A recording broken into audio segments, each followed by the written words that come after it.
An effort to bring an alternative way to bury your loved ones and preserve their remains as greenery is causing controversy in Newaygo County. Yeah, it's a unique concept. It's called Green Burial Cemetery, and it's a concept that isn't sitting right with some people in the community. Fox 17's Walid Alamla was at tonight's Planning Commission meeting and has the latest.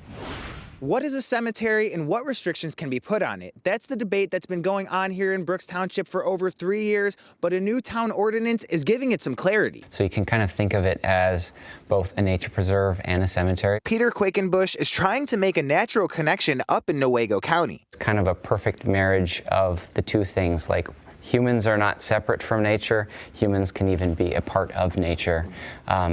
In the long term. Peter is looking to bring the West Michigan Burial Forest and Preserve to Brooks Township, something neighbors in the area are not on board with. The city well is visible from the site that we've been dealing with. It's directly across the street, right next to my house. And the Wellhead Protection Act does not allow that. Township lawyer Cliff Bloom citing concerns it could have on nature and residents. Whenever there's a new type of use to minimize adverse environmental impacts, traffic impacts, adverse groundwater impacts, and consequences on adjoining nearby properties. I would respectfully submit that accessibility is important. Monday night, the township unanimously passed an ordinance laying out new requirements for cemeteries, like a required distance from any water well and a 40-acre land requirement. It also says a cemetery must have at least one entrance and exit on a paved road. Peter doesn't view it like that. If they can't ban cemeteries, and this is effectively a ban on cemeteries, then this new ordinance is also inappropriate.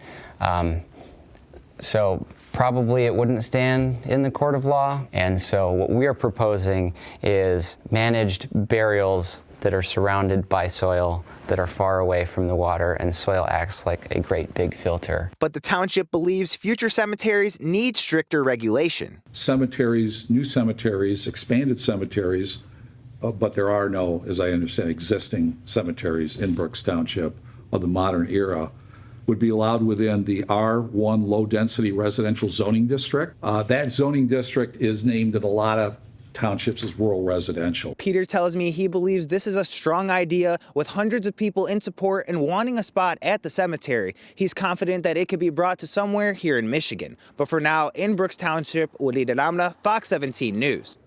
Walid, thank you. Green burials are legal in Michigan, and the thing is that cemeteries doing them are hard to come by. But because they are becoming more popular, some people opt to have their loved ones buried on their property. While legal, that option does come with a few regulations depending on where you live. Learn more about green burials with Walid's story on our website and news app.